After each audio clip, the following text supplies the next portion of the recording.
주일 낮 시간을 통해서 지금 영적 리더십 이 책을 가지고 영적 리더십에 대해서 배워가고 있습니다. 그러면서 지난번에 6장 영향력의 출처에 대해서 살펴봤는데요. 그러니까 리더의 성품. 그러니까 리더십은 영향력입니다. 근데 그 영향력이 어디서 나오냐는 거죠. 그래서 지난주에는 그러니까 정당하지 않은 영향력의 원천 혹은 출처 세 가지를 살펴보았습니다. 그러니까 직책이나 직무, 타이틀, 그 다음에 힘, 거기에 돈도 포함되겠죠. 또 성격. 그러니까 이게 세상적으로 사람들이 영향력의 출처라고 생각하는 것들입니다. 세상 사람들은 그것을 가지고 사람들에게 영향력을 미치려 하죠. 그래서 돈도 거기에 포함되고요. 그리고 그 세 가지를 일반적으로 사람들이 리더십이라고 생각하는 것들입니다. 그래서 높은 직책을 가지고 있으면 그게 리더십이라고 생각하고요. 등등. 근데 우리는 영적 리더들입니다. 즉 하나님의 사람들로서 하나님의 의지를 위해 일하는 사람들입니다. 그런데 영적 리더들로서는 이러한 것들로부터 참다운 영향력을 미칠 수가 없습니다. 그래서 지난주에 그것이 정당하지 않는 원천이라고 살펴보았습니다. 그럼 영적 리더로서 그 영향력을 어디서 가져올 것인가? 영향력에 그러면 참다운 원천이 무엇인가? 이제 이게 오늘 살펴보려고 하는 겁니다. 그래서 6장 그 나머지 부분에서는 따르고 싶은 리더가 되라 그 부분을 다루고 있거든요. 그 책은 이렇게 말합니다. 리더들은 크게 두 가지 방법으로 사람들에게 영향을 미친다. 하나는 그가 어떤 사람인가 이고 다른 하나는 그가 어떠한 행동을 하는가이다. 그러니까 이 두 가지를 통해 영향을 미친다는 거죠. 어떤 사람인가? 어떤 행동을 하는가? 그러면서 이 두 가지는 사람들을 하나님의 뜻으로 이끄는 강력한 도구다. 그러니까 하나님의 의제를 향해 사람들이 이끄는 것이 영적 리더십이니까 바로 어떤 사람인가, 어떤 일을 하는가를 통해서 사람들을 그리로 이끌어가는 영향을 미친다. 이제 그 말입니다. 이제 그러면서 참된 영향력의 원천으로 지금 이 책에서는 6가지인가를 다루고 있는데요. 그 첫 번째, 하나님의 손길이 보이는 리더. 하나님의 뒷받침입니다. 쉽게 말하면. 하나님의 뒷받침. 하나님의 손길이 보이는 리더. 리더가 사람들에게 영향력을 행사할 수 있는 길은 여러 가지 있지만 하나님이 리더를 친히 인정하시는 것보다 분명한 것은 없다. 그러니까 구약 역사에서 가장 훌륭한 영적 리더라고 할 수 있는 사람이 누굽니까? 당연히 모세가 그 중에 한 분이겠죠. 그 모세에 대해서 이 책의 저자들이 참 잘 정리했는데요. 이렇게 말합니다. 그는 리더 소환이 있었던 사람이 아니다. 본인도 인정하다시피 그는 말에 능치 못했고, 물론 성경에 보면 그가 애굽에서 있을 때는요 언변이 뛰어났다고 써 있습니다. 근데 뭐죠? 광야에 40년 푹 썩고 난 다음에는 하나님이 그를 사용하시려 했을 때 저는 말도 못합니다 라고 말하잖아요. 그러니까 하나님께서 하신 게 그의 언변을 때문에 일하신 게 아닌 걸 분명히 보여준 거죠. 위임할 줄 몰랐으며 성질도 급했다. 무엇보다 그는 살인자였다. 그러니까 자기 백성 구하려다가 40세 때 애굽 사람 죽였잖아요. 그리고 그게 들통나서 도망하는 신세가 됐잖아요. 그러면서 이 말이 참 중요합니다. 그런데도 모세가 영적 리더로서 성취할 수 있었던 것은 하나님과의 깊은 관계 때문이었다. 결국 영적 리더로서 그의 영향력을 통해 사람들이 하나님이 의도하신 바대로 나아갔는데, 예를 들면 애굽에서 출애굽하게 된 거잖아요. 그렇게 됐는데 그 영향력의 출처는 하나님과의 깊은 관계 때문이었다는 거죠. 그가 얼마나 하나님과의 깊은 관계에 있었는지는 하나님이 증거하시잖아요. 성경에 보면 사람이 그 친구와 이야기함 같이 여호와께서는 모세와 대면하여 말씀하시며 라고 말했죠. 이스라엘 사람들은 모세가 하나님과 가까이 동행하는 것을 보았다. 모세가 산에서 하나님을 만나고 내려올 때마다 그의 얼굴은 하나님의 영광으로 빛을 발했다. 모세의 삶에 하나님의 임재는 너무나 분명했다. 그래서 영적 리더십을 배워가면서 여러 번 하는 말이지만, 사실 영적 리더십을 배워가다 보면 겸손해져요. 가르치는 저부터도. 그 뒤를 이은 리더인 여호수아의 경우도 마찬가지였습니다. 사실 뛰어난 리더 뒤를 잇는다는 건 정말 쉽지 않거든요. 예나 지금이나. 그래서 이 책도 이렇게 말하죠. 한편 인기와 성공을 구가한 리더의 뒤를 잇는다는 것은 당혹스러운 일이다. 추앙받는 리더의 자리를 물려받아야 한다면 누구나 자신 없을 것이다. 하나님이 여호수아를 불러 이스라엘 백성을 이끌고 가나안 땅에 들어가라고 하셨을 때 여호수아가 불안해할 이유는 얼마든지 있었다. 그렇게 세워진 여호수아. 근데 여호수아에게 하나님이 처음부터 하신 말씀이 뭐예요? 내가 너를 뒷받침할게 였습니다. 그게 지난주에 읽었던 본문 말씀입니다. 사실 지난주 이 부분까지 살펴보려고 했는데 시간이 이렇게 허락지 않았거든요. 그래서 여호수아 1장에 보면 하나님께서 여호수아를 세우시면서 그러잖아요. 네가 어디로 가든지 내가 함께 할게. 내가 모세와 함께 있었던 것처럼 너와 함께 할게. 너는 철저하게 하나님의 기준을 말씀해서되 좌로나 우로나 치우치지 마. 담대히 마음을 굳게 내가 함께 할 거야. 이거잖아요.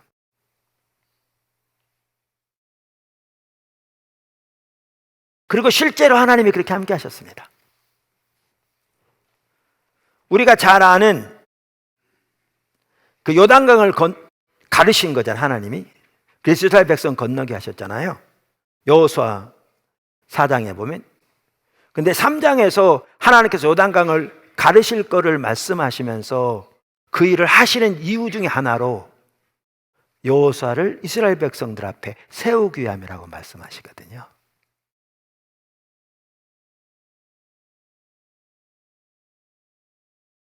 제가 이분들이 하는 말을 한번 읽어보겠습니다. 성경에 보면 분명히 나와 있는데요.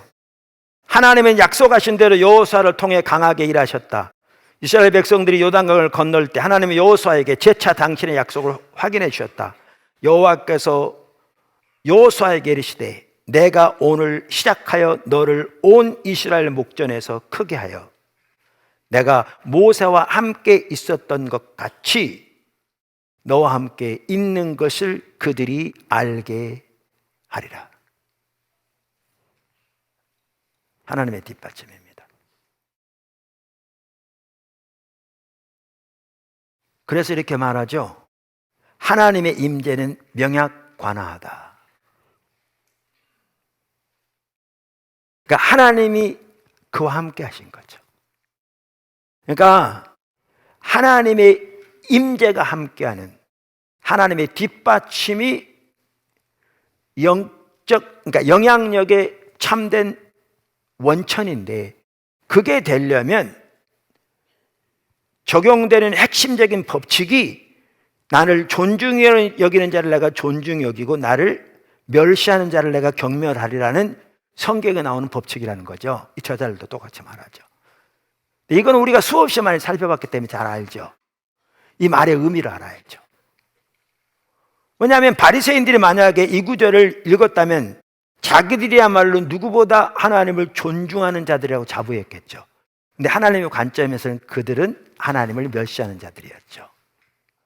그래서 저는 제가 신앙의 본질이라고 말하는 그것이 이 책에서도 이 저자들이 하나님과 동행하는 삶을 살기 위해 이렇게 해야 한다. 이것이 핵심이다. 결국 이들은 이렇게 살았다라고 말한 것을 가장 잘 요약해 놓은 거라고 확신합니다. 성경 전체가 명확하거든요. 제가 여러 번 말한 내용이죠. 신앙의 본질. 두 가지 요소예요.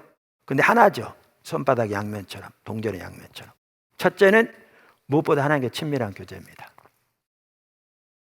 하나님께 친밀한 교제는 하나님을 알고 우리의 존재를 내 하나님을 사랑하는 거죠. 그리고 이것을 위해 가장 핵심적이고 중요한 요소가 하나님의 얼굴을 구하는 삶이죠. 그분 자신을 알아 그 가운데 함께 있기를 원해서 하나님을 찾는 삶. 그 다음에 신앙의 본질의 또 한 가지 요소는 하나님의 행하심을 보고 온 삶으로 동참하는 삶이에요. 즉 하나님의 뜻을 깨닫고 하나님의 의중을 깨닫고 그 일에 온 삶으로 함께하는 삶이죠. 이 삶을 살려면 전적인 순종, 온전한 신뢰가 필수입니다. 그리고 여기에 중요한 게 이제 피엘로의 삶이지. 피는 프레이 약자예요. 날마다 기도 가운데 주님을 찾는 중에 listen, 하나님 듣다 그 말이죠. 하나님의 뜻과 의중을 발견하고 obey, 순종하는 삶. 그러니까 여기에 저자들이 말한 그 법칙이 성경 전체를 보면 바로 신앙의 본질입니다. 저게 신앙의 본질이라는 사실을 아는 게 중요한 게 아니고요. 실제 저 삶을 사는 게 중요한 거죠. 신학시대 전체적인 관점에서 보면 이제 하나님의 말씀인 성경의 기초에서 오직 은혜, 오직 믿음, 오직 십자가, 오직 성령의 한 삶을 통해 저 신앙의 본질의 삶을 사는 게 십자가 복음의 삶이고요. 그게 우리 신앙의 핵심이에요. 그게 하나님과 동행하는 삶의 가장 기본적인 삶이고 그 삶을 살 때 결국 하나님의 임재가 함께 하시며 하나님의 뒷받침이 함께 하시는 거죠. 함께 하시는 거죠. 그러면서 오늘 본문에 나오는 바로 내용도 그 내용이거든요. 오늘 본문에 나오는 내용은 사사시대 사사 중에 한 명이었던 드보라라는 여성에 관한 이야기예요. 하나님의 지혜가 함께 했어요. 그래서 사람들은 하나님의 지혜를 받으려고 곧잘 에브라임 산지를 방문했습니다. 적들이 이스라엘을 괴롭히자 하나님은 드보라를 통해서 군대 장관 바락에게 하나님의 지혜를 주세요. 그러면서 어디로 적들을 대면하여 나가라고. 그러면 하나님이 그들을 이끌어서 거기에서 그들을 이스라엘 손에 넘기겠다고 아까 우리 읽은 본문에 말하죠. 그런데 그 바락이 한 말 여러분 들으셨어요? 한 가지 조건을 내세워요. 뭐라고요? 당신이 나와 함께 가면 내가 갈 것이고 만일 당신이 나와 가지 아니하면 나도 가지 않겠노라고. 드보라는 군사훈련을 받은 적이 없는 군인이 아닙니다. 용맹한 전사도 아니고요. 그러나 그녀의 삶 속에는 하나님의 생생한 임재가 함께하고 계셨죠. 이게 영향력이죠. 영향력의 출처. 그래서 군대 장관이 당신이 나와 함께하면 내가 가겠습니다.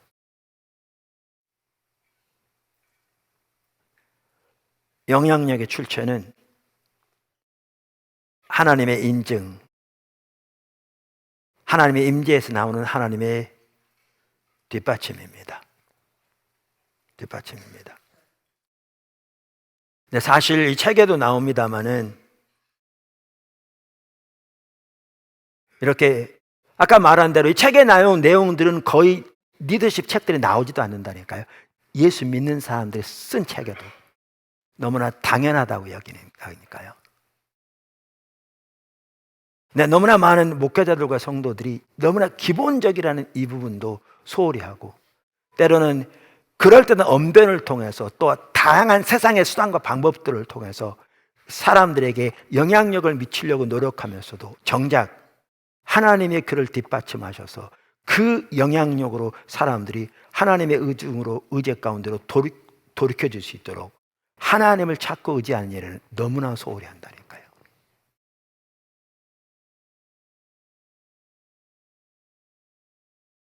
여기 면 좋은 예도 있습니다.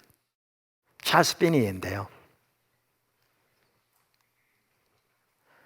제가 읽어보겠습니다. 19세기 전도자 찰스 피니의 삶에는 하나님의 임재가 분명히 나타났다.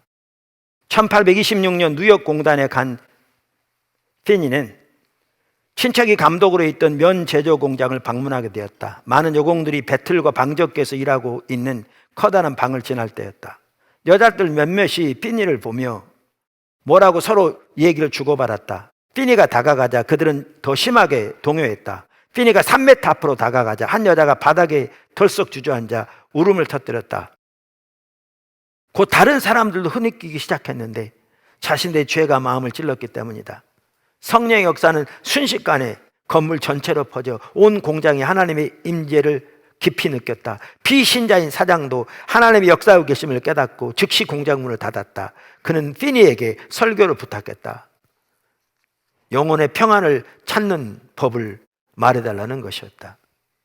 누구에게 말을 걸지도 않았고 그저 공장 안으로 걸어 들어갔을 뿐인데도 피니의 삶에 거하신 하나님의 임재가 너무 강해서 주변을 압도하며 사람들을 뒤흔든 것이었다. 그러니까 우리가 하나님께서 우리 가운데 참 함께 하세요 라는 것처럼 감사하게. 근데 우리 갈 길 멀다니까요. 이런 삶을 보면 저부터 시작했어. 갈 길이 멀어요. 하나님이 당신의 종을 들어 올리실 때 세상은 똑바로 주목한다. 아비멜렉과 그의 군대 장관 비골은 아브라함에게 네가 무슨 일을 하든지 하나님이 너와 함께 계시도다 라고 인정했다. 그게 나단이 다윗에게 한 말이잖아요. 성전 짓는 것에서 조언했더니 하나님이 함께 하신 생각대로 하세요. 물론 그날 밤에 하나님이 나단에게 나타나셔서 다윗은 전쟁에서 피를 많이 흘린 사람이라 그 성전은 그의 아들 솔로몬이 짓게 할 거라고. 그러면서도 다윗 왕 주신 언약을 주셨잖아요. 근데 저는 그 나단의 말 속에 다윗과 함께 하신 하나님의 그 역사가 어땠는가를 짐작해 볼 수 있거든요. 그래서 다윗이 사무엘하 23장에 보면 그의 마지막 말이라고 말하면서 내 집이 같지 아니하냐 5절 하나의 비 같지 아니하냐 하나님이 나와 더불어 언약을 세우시고 만사에 구비하고 견고하게 하셨으니 나의 모든 구원과 나의 모든 소원을 어찌 이루지 아니야. 이게 영적 리더십입니다. 영향력이 여기서 나오는 거죠. 포도나무 교회 모든 지체들이 영적 리더로서 이러한 삶을 산다면 우리 교회가 그렇게 작은 교회는 아니지만 그렇다고 뭐 그렇게 큰 교회도 아닌데 우리 한국 교회에서는 우리가 이렇게 산다면 그 영향력은 열방 끝까지 미칠 거거든요. 중요한 건 숫자가 아니고요. 그리고 하나님은 그 자리를 우리 인도하시는 것 같아요. 가정에서, 직장에서. 그러면서 이렇게 얘기합니다. 하나님의 인정만이 영적 리더를 확증해주는 근거이므로 리더는 반드시 자신의 삶을 평가해야 한다. 그러니까 다음에 세 가지를 가지고 내 삶을 평가해야 한다는 거죠. 다시 말하면 하나님이 지금 나를 뒷받침하고 계신가를 평가해야 한다는 거예요. 그냥 그게 영적 리더를 확증해주는 근거이기 때문에. 그러면 세 가지를 제시합니다. 이 저자들이. 첫째, 하나님은 리더와 그 조직에 대한 당신의 영혼을 당신의 약속을, 하나님의 약속을 성취하신다. 미래에 대해 끊임없이 새로운 구상과 개념을 제시하는데도 결실을 한 번도 보지 못한 리더라면 하나님의 비전이 아니라 자기 비전을 제시하는 게 아닌지 물어보아야 한다. 둘째, 하나님은 당신이 인정하시는 리더의 명예를 때가 되면 회복하신다. 하나님은 당신이 인정하시는 리더의 명예를 때가 되면 회복하신다. 리더는 일하면서 비난받기 마련이다. 저는 제가 예를 들면 포도나무교회 목사로서 담임 목사로 섬기면서 한편 리더십의 자리잖아요.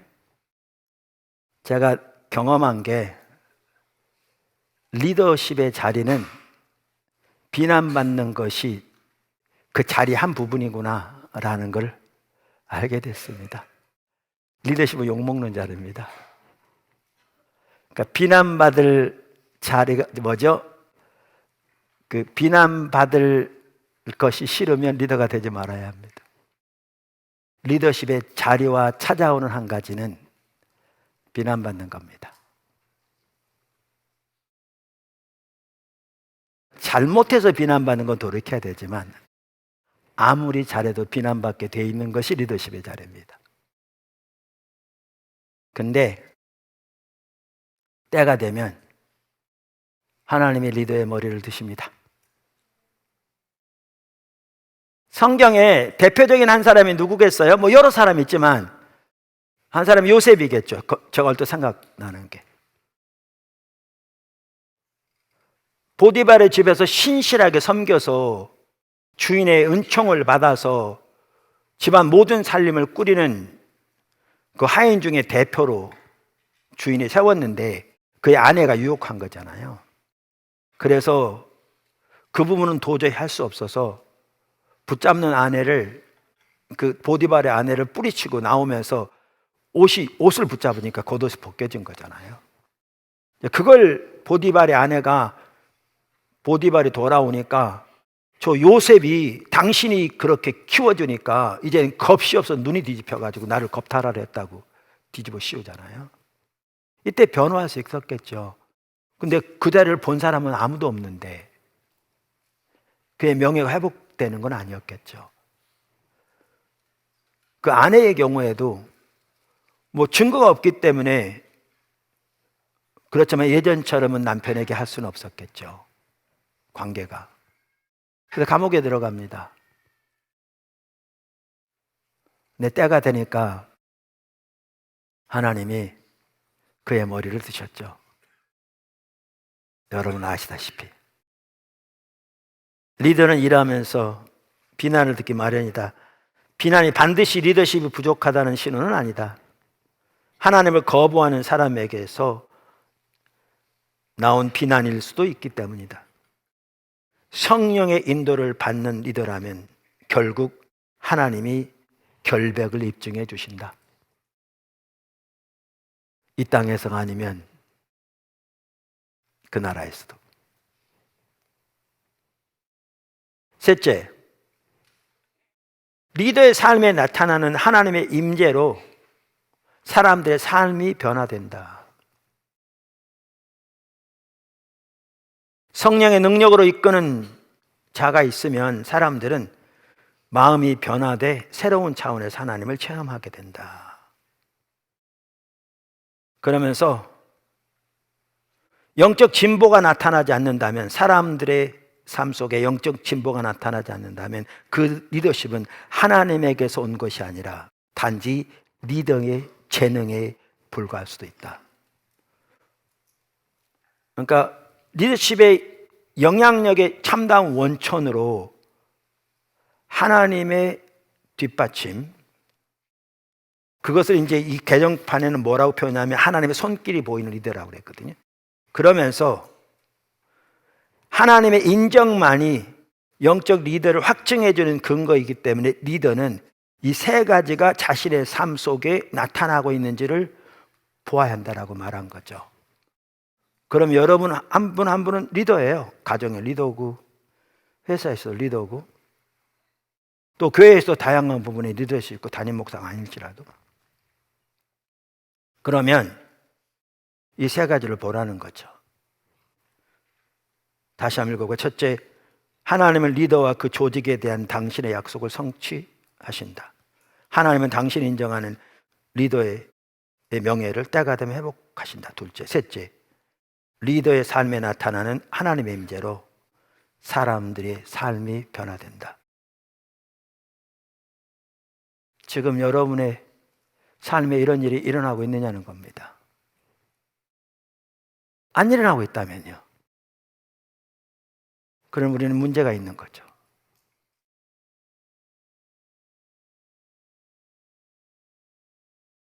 그러면 주님을 더 찾아야죠. 자신을 돌아봐야죠. 주님의 은혜를 구해야죠.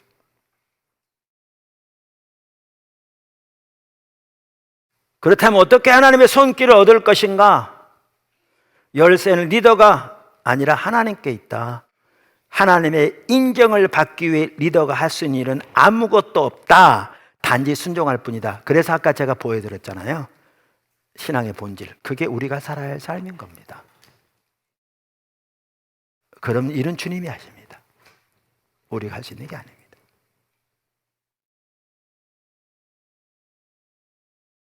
아멘. 두 번째 출처. 참된 정당한 영향력의 출처. 하나님을 깊이 만난 후 삶이 바뀐 리더. 이제 이 첫 번째하고 연결되는데요. 이렇게 하나님의 인정, 하나님의 뒷받침이잖아요. 그럼 이들의 삶 속에 뭐가 있냐면 하나님을 깊이 만난 체험이 있는 거죠. 이게 두 번째로 지금 말하고 있는데 사실 연결되는 부분이에요. 영적 리더십은 사람의 선택이 아니라 하나님과 맺는 생생하고 친밀한 관계에서 비롯된다. 삶이 변화될 만큼 깊이 하나님을 만나지 않는 사람은 영적 리더가 될 수 없다. 그러니까 사실 제가 일부 예배 때도 나눴는데 우리 이제 부교육자들만 해도 그렇거든요. 뭐 오이쿠스 리더 더 말할 것도 없고요. 여러분이 뭐 부모로서 가정에서 말할 것도 없고요. 뭐 직장 더 말할 것도 없고. 여러분 회사 하나 전체를 하나님의 아젠다 가운데로 인도해서 회사를 통해 하나님의 비전과 뜻이 이루어지는 그런 회사 세운다. 여러분 절대 쉽지 않을 겁니다.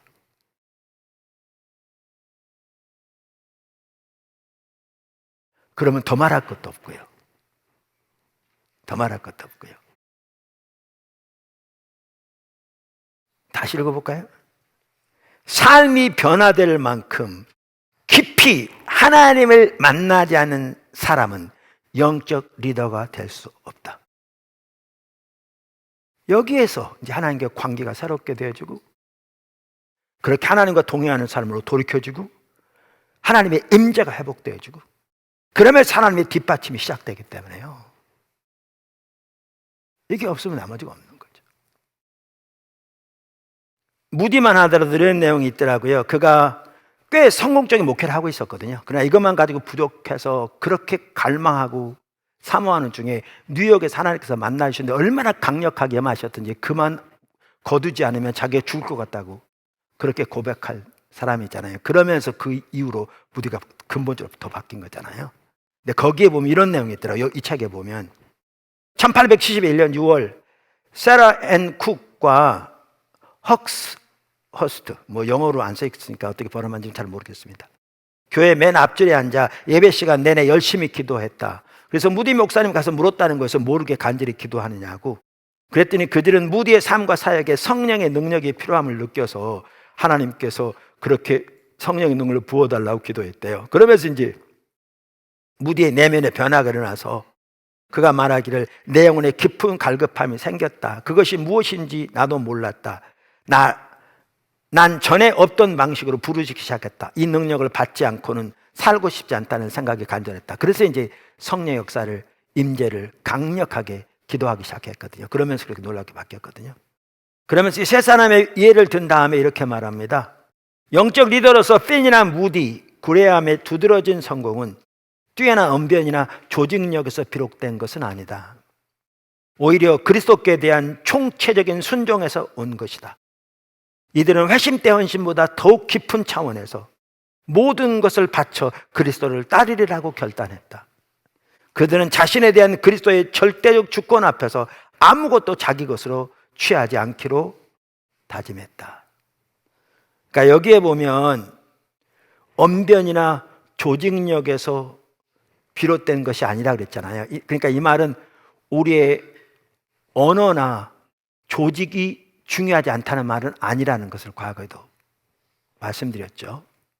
물론 이것은 문제입니다. 아까도 언급한 대로 하나님의 뒷받침, 그래서 그것을 위해서 하나님과의 친밀한 교제를 가꾸기 위해 고민하고 주님을 찾는 건 소홀히 하면서 우리가 그럴듯한 언변으로 사람들에게 영향을 미치려고 하는 것은 너무너무 타락한 거죠. 제가 지난번에도 나눴었는데 심지어 교회 선전지, 집회, 소개지 같은 혹은 신문 광고들을 보면 이게 회사에서 이렇게 했다면 당장의 과대 과장 광고로 걸릴 내용들, 그 하나하나의 말에 진실성은 전혀 따져보지도 않은 온갖 미사여구들만 모아서 선전하면서 이것에 대한 일말의 가책도 없는 것이 이 시대인 거 아세요? 그리고 성도들은 그걸 보고 쫓아가는 거 아세요? 그만큼 눈이 멀어버렸어요. 영향력의 정당한 출처. 세 번째, 온전하고 정직한 리더, 인테그리티입니다. 과거에 몇 주 전에 리더십 쇼핑 리스트를 다루면서도 정직함을 다뤘습니다. 그만큼 중요합니다. 이 저자들도 말합니다. 과거만 해도 사람들은 대체로 리더의 사생활을 몰랐기 때문에 업무 실적 평가에서 리더의 사생활의 결함은 그다지 고려되지 않았다. 그러나 오늘날은 심지어 안 믿는 세상에서 달라졌습니다. 그러나 오늘날 대다수 리더십 전문가들은 온전함 혹은 정직성이 리더십 성공의 기초라는 데 동의한다. 안 믿는 리더십 전문가들도 리더십의 핵심적인 요소로 인테그리티를 듭니다. 정직함, 온전함. 쿠제스와 포스너는 미국 전역의 직장인을 대상으로 한 광범위한 연구에서 가장 높이 평가하고 존경하는 리더의 특성이 무엇인지 물었다. 직원들 대상으로. 리더의 특성. 세월이 지나도 변하지 않는 언제나 수위를 차지하는 특성이 정직성이랍니다. 정직성. 사람들은 리더의 정직성을 비전, 능력, 업적, 가마력보다 더 중시했다. 그러면 리더의 입장에서 직원들에게 가장 원하는 것도 뭐냐? 동일하게 정직성이에요.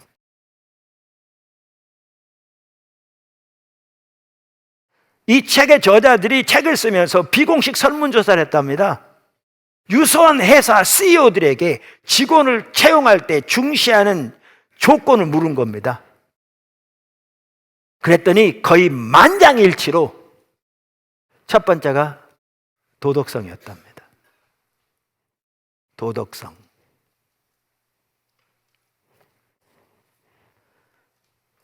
베게트사의 존 베게트는 제가 제일 중시하는 것은 도덕성입니다.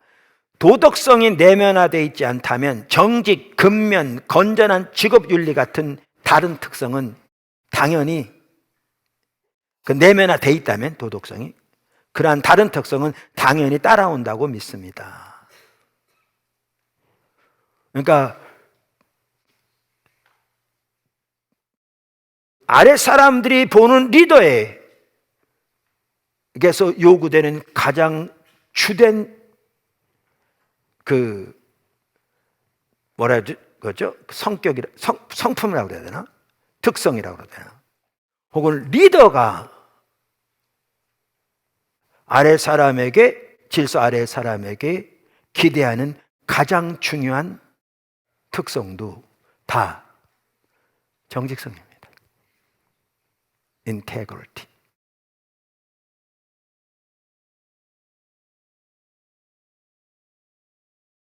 리더십은 결국 신뢰를 바탕으로 한다. 사람들은 자기가 믿는 리더를 따르기 마련이다.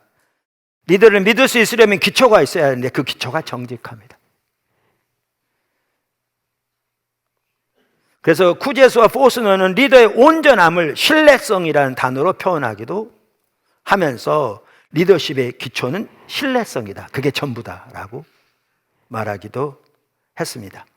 이만큼 정직성이 중요합니다. 그래서 지난번에 리더십 쇼핑 리스트에서도 이 부분을 다뤘습니다. integrity. 근데 이 정직성의 한 중요한 부분이 뭔지 지난번 나눴죠?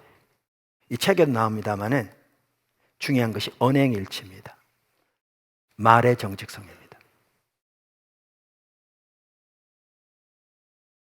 말의 정직성입니다.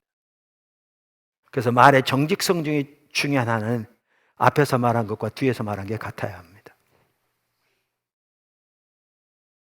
앞에서 말한 것과 뒤에서 말한 것이 다르면 그 사람은 신뢰할 수 없습니다. 다른 어떤 일도 신뢰할 수 없습니다.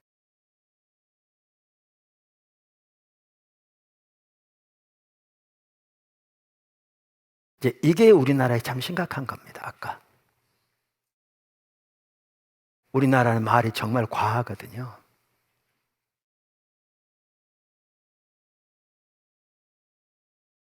우리 목회자의 사이도 그게 다르지 않아요. 일반 성도들 말할 것도 없죠.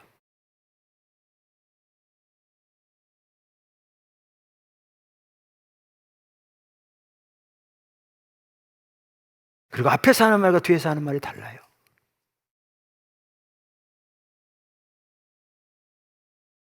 특별히 이 시대가 어떤 시대인지 아세요? 미국도 그렇고 우리나라도 그렇고 점점 세계가 그렇게 돼가는데 세계가 양극화돼가죠. 정치적으로도. 그러면 지금 어떻게 되어버리면 특별히 포스트 모더니즘 시대는 되면서도 그 영향도 있고 자기 목적을 위해서라면 이제는 정직성 따위는 거의 관심도 두지 않을 만큼 온갖 부분적인 사실을 가지고 전체를 과장하거나 확대 해석하거나 해서 온갖 거짓이 난무하는 그걸 통해서 자기의 목적을 이루려 하는 것이 다양한 통로를 통해서 너무너무 놀랍게 확대되고 있는 게 시대입니다. 그런데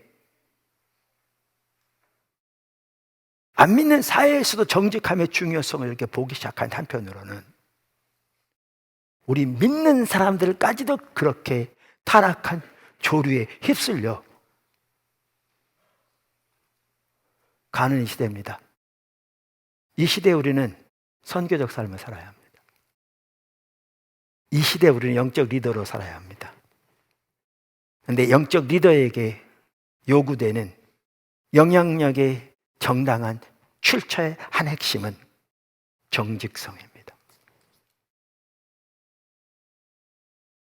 인테그리티입니다.